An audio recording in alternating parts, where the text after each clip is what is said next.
creyó estas historias de John Denver hasta que vieron esto.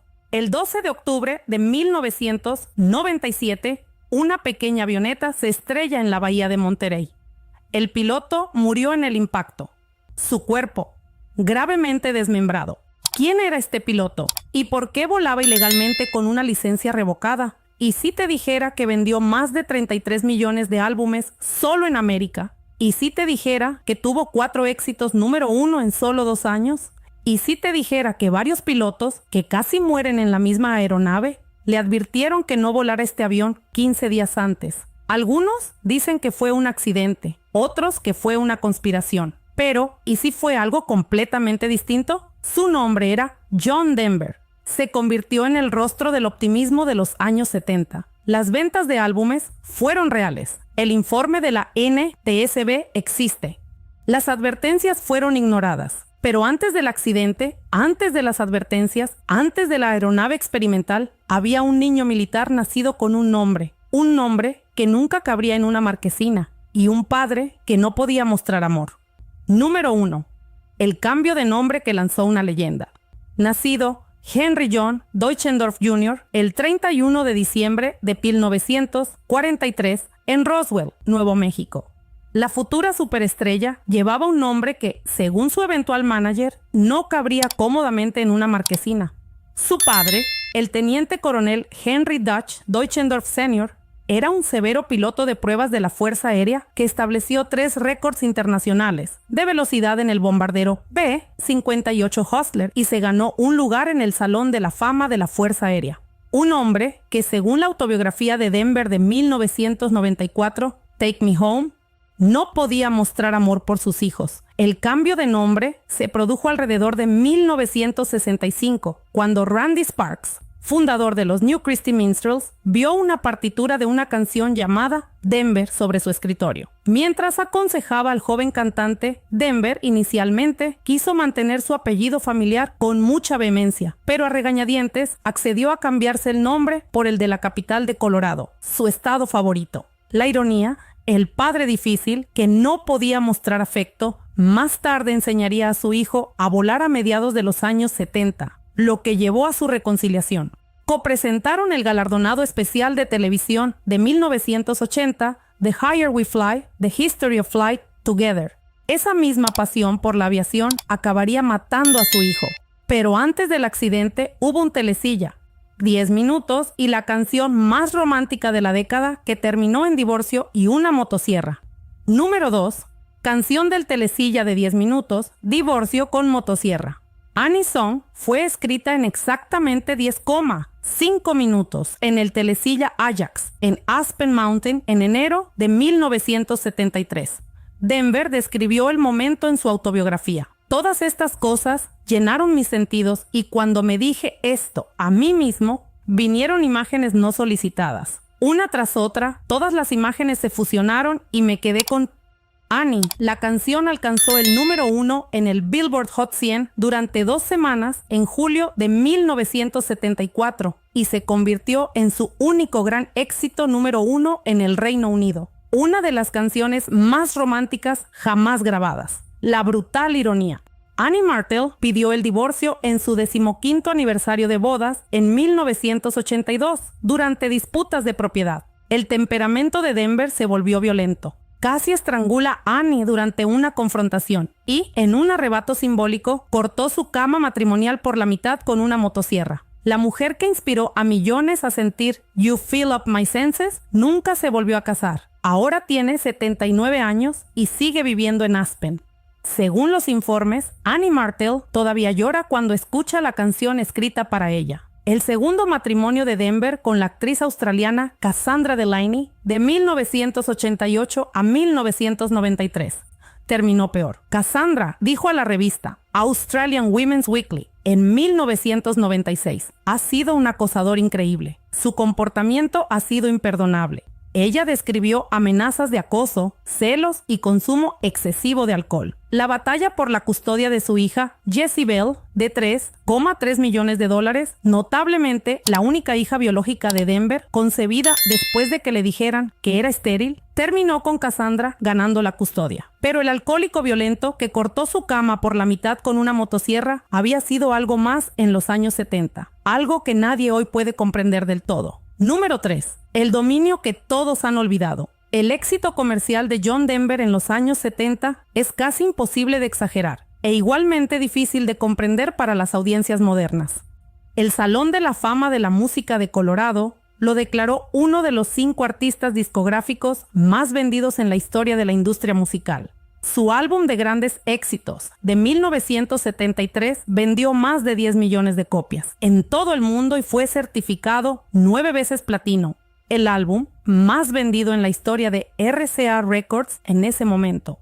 Los números que merecen atención: 33 álbumes y sencillos certificados oro o platino, 4 sencillos número 1 en el Billboard Hot 100, Sunshine on My Shoulders, 1974, Annie's Song, 1974, Thank God I'm a Country Boy, 1975 y I'm Sorry, 1975, todos logrados en un periodo comprimido de 2 años, que representa una de las carreras comerciales más dominantes. En la historia de la música pop, acumuló 9 canciones número 1 en la lista Adult Contemporary, empatando en el 8º lugar en la historia de la lista, y ganó el premio al Artista del Año de la Country Music Association en 1975, tan controvertidamente que el presentador Charlie Rich prendió fuego al sobre mientras lo anunciaba.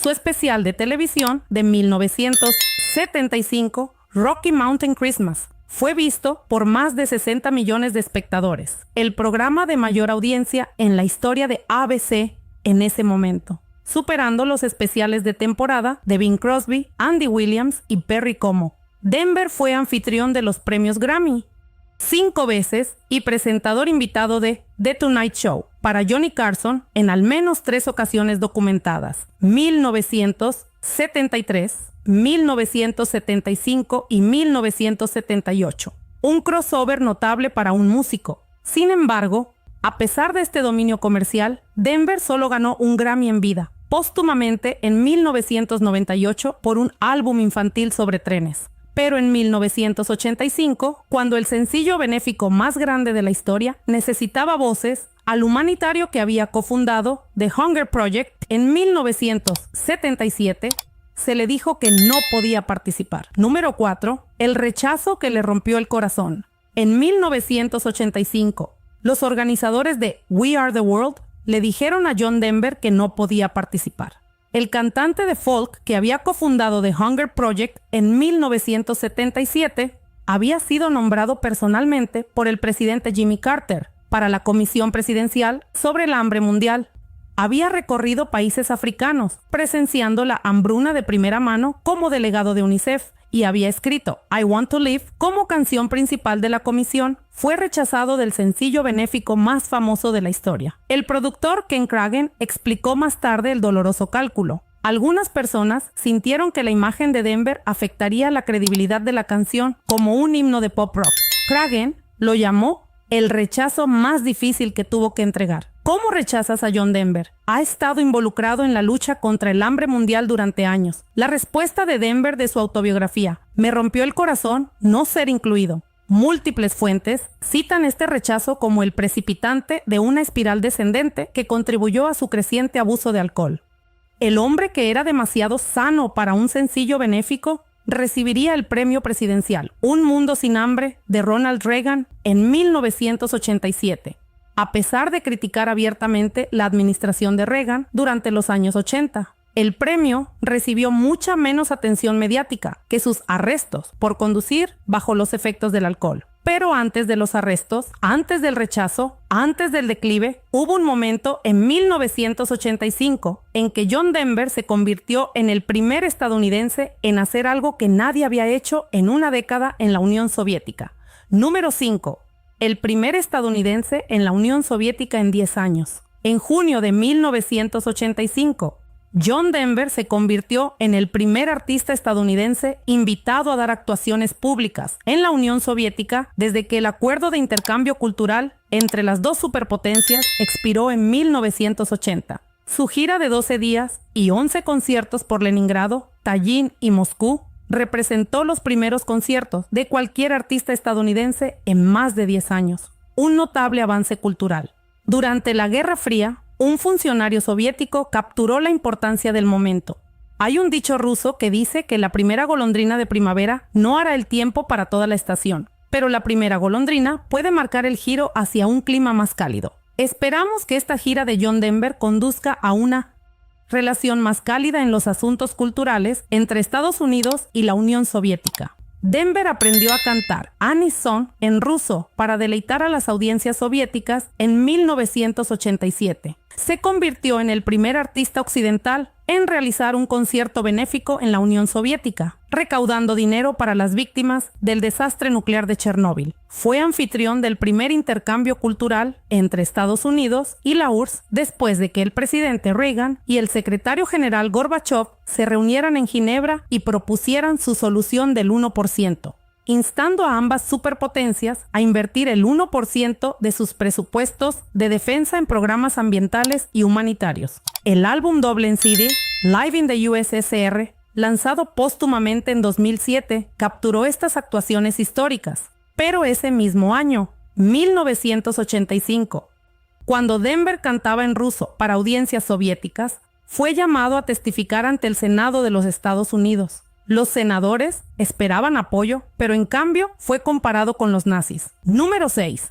Los senadores que esperaban apoyo, pero fueron comparados con nazis. El 19 de septiembre de 1985, John Denver testificó ante el Comité de Comercio del Senado sobre la propuesta del Parents Music Resource Center, PMRC, de etiquetar álbumes con letras explícitas. Los senadores esperaban que el cantante de folk íntegro y con gafas apoyara su cruzada contra el porn rock. Se equivocaron.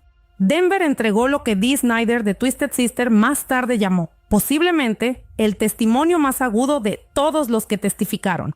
Sus declaraciones clave incluyeron, como artista, me opongo a cualquier tipo de sistema de clasificación, voluntario o no, y aquello que se niega se convierte en lo más deseado, y aquello que se oculta se convierte en lo más interesante. Luego vino la frase que asombró al comité. Denver comparó las propuestas del PMRC con las quemas de libros nazis. La evaluación de Snyder. Su testimonio fue uno de los más mordaces porque esperaban totalmente. Era un tipo tan American Pie, tan especial de Navidad de John Denver, tan recién lavado. Todos esperaban que estuviera del lado de lo correcto, siendo lo correcto la censura, cuando sacó a colación. Lo comparo con las quemas de libros nazis. Deberías haberlos visto salir corriendo. Denver usó su propia canción como evidencia. Rocky Mountain High había sido prohibida por algunas estaciones de radio por supuestas referencias a drogas, a pesar de ser simplemente sobre la experiencia espiritual de estar en las montañas. La canción se convertiría más tarde en una de las canciones estatales oficiales de Colorado en 2007. La ironía de su partida ese día, el senador Al Gore le deseó buena suerte para subir al transbordador espacial, y John Denver casi lo logra. Número 7. El finalista del transbordador espacial, que casi se convierte en Krista McAuliffe en 1985. John Denver pasó el examen físico de la NASA y se convirtió en finalista para el primer viaje civil en el transbordador espacial. Afirmó haber llamado a la NASA años antes, ofreciéndose voluntario. Tienen que hacer algo que conecte a la gente con nuestro esfuerzo espacial. Pueden hacerlo enviando a un ciudadano privado al espacio y yo me ofrezco voluntario. Otros solicitantes famosos incluyeron a Walter Cronkite, Geraldo Rivera, Tom Wolfe y Malcolm Forbes. La NASA incluso consideró a Big Bird antes de determinar que era demasiado alto, con 8 pies. El presidente Reagan intervino, dirigiendo a la NASA a seleccionar a una maestra en su lugar. Krista McAuliffe fue elegida entre 10,000 solicitantes. El 28 de enero de 1986, el transbordador espacial Challenger se desintegró 73 segundos después del despegue, matando a McAuliffe y a 6 miembros de la tripulación. Denver escribió y dedicó la canción Flying for Me a todos los astronautas. Después del desastre, nunca abandonó el sueño. Después de no poder unirse a las misiones de la NASA, Denver inició conversaciones con el programa espacial soviético para comprar un vuelo a la estación espacial Mir por hasta $20 millones. Su biógrafo, John Collis, informó que Denver quería descender al mundo desde la órbita. Algunos astronautas de la NASA, según se informa, fueron hostiles a las negociaciones de Denver con los soviéticos, comparándolas con la controvertida visita de Jane Fonda a Hanoi. La NASA le otorgó la Medalla al Servicio Público Excepcional en 1985 por ayudar a aumentar la conciencia sobre la exploración espacial por parte de los pueblos del mundo. Pero la obsesión de Denver por la aviación era más profunda que el espacio. Era tan profunda que ni siquiera múltiples arrestos por conducir bajo los efectos del alcohol y una licencia de piloto revocada pudieron impedirle volar. Número 8. Los arrestos por conducir bajo los efectos del alcohol que revelaron al hombre detrás de la imagen. El 21 de agosto de 1993, después de medianoche, en Aspen, Colorado, John Denver fue arrestado por conducir ebrio. Un oficial observó su Porsche de 1963 conduciendo erráticamente. Denver afirmó haber tomado 2 copas de vino con la cena. Su nivel de alcohol en sangre midió 0,14, un 40% por encima del límite legal de Colorado de 0,10. Se declaró culpable de un cargo menor de conducir con la capacidad alterada y recibió una multa de $50 más 28 horas de servicio comunitario, que incluyeron cantar en un concierto benéfico. Exactamente un año después, en agosto de 1994, mientras aún estaba en libertad condicional, Denver estrelló su Porsche contra un árbol cerca de su casa en Aspen. El segundo caso de Dewey se enredó en argumentos de doble incriminación y resultó en un jurado dividido en julio de 1997. Los fiscales planearon reabrir el caso, pero Denver murió 3 meses después. Las consecuencias de la FAA resultaron más severas que las de los tribunales. Tras las condenas por Dewey, la FAA ordenó a Denver abstenerse completamente del alcohol para seguir volando. El informe de su médico de que Denver promediaba de 2 a 4 bebidas de vino o cerveza por semana cuando viajaba, violó este requisito el 6 de noviembre de 1996. La FAA envió una carta certificada declarando a Denver médicamente descalificado para operar aeronaves. La carta fue devuelta sin reclamar. Una segunda orden para entregar su certificado el 25 de marzo de 1997 no fue apelada. En el momento de su accidente fatal, el 12 de octubre de 1997, John Denver volaba ilegalmente con un certificado médico inválido. Sin embargo, la toxicología de la autopsia fue clara. No había alcohol ni drogas en su sistema. Los testigos confirmaron que había rechazado bebidas alcohólicas antes del vuelo. La imagen sana había sido una mentira, pero el vuelo final fue sobrio y el avión que volaba era uno sobre el que le habían advertido 15 días antes. Número 9. El avión. Le advirtieron que no lo volara. John Denver compró la aeronave experimental Adrian Davis Long EZ el 27 de septiembre de 1997, solo 15 días antes de que lo matara. Pagó para que lo repintaran y cambió la matrícula de N228V S a N555JD. La aeronave, diseñada por el famoso ingeniero aeronáutico Burt Rutan, fue construida por aficionados con una modificación crítica que resultaría fatal. El diseño original del Long EZ colocaba la válvula selectora de combustible entre las piernas del piloto. El constructor la había reubicado en un mamparo detrás del hombro izquierdo del piloto, a 45 pulgadas de donde debería haber estado, porque no quería combustible en el área de la cabina. Para cambiar los tanques de combustible en vuelo, Denver tenía que quitar la mano del bastón de mando, soltar su arnés de hombro, girar su cuerpo 90 grados a la izquierda y girar una manija que era muy difícil de girar. 2 pilotos anteriores de esta misma aeronave tuvieron consecuencias casi catastróficas por agotar inadvertidamente un tanque de combustible debido a la ubicación del selector. El piloto de prueba que entrenó a Denver dijo que no estaba satisfecho con la ubicación y nunca había usado el selector en vuelo debido a las dificultades. Había acordado reubicar la válvula. Mientras Denver estaba de gira, el técnico de mantenimiento de aeronaves que preparó el avión el día del accidente discutió el problema de inaccesibilidad con Denver Intentaron extender el alcance de la manija usando alicates de presión. No funcionó. Denver rechazó una oferta para repostar la aeronave antes del despegue, diciendo que solo volaría durante aproximadamente 1 hora. Su entrenamiento de vuelo en el Long EZ totalizó 30 minutos de revisión en tierra y en vuelo, y solo 2 aterrizajes con toque y despegue. 15 días de propiedad, 30 minutos de entrenamiento, múltiples advertencias, y a las 5:12 de la tarde, hora del Pacífico, el 12 de octubre de 1997, John Denver despegó de todos modos. Número 10. Los últimos 16 minutos y la válvula de combustible detrás de su hombro. A las 5:12 de la tarde, hora del Pacífico, el 12 de octubre de 1997, John Denver despegó del aeropuerto de la península de Monterey en su recién pintado Long EZ. Realizó 3 aterrizajes con toque y despegue. Luego, abandonó el patrón de tráfico hacia el oeste a las 5:27 de la tarde. A las 5:28 de la tarde, comunicó por radio a la torre sobre su código de transpondedor. Sus últimas palabras documentadas. ¿Lo tienen ahora? La torre perdió el contacto por radar. Nunca se hizo una llamada de socorro. 20 testigos proporcionaron relatos a los investigadores de la NTSB.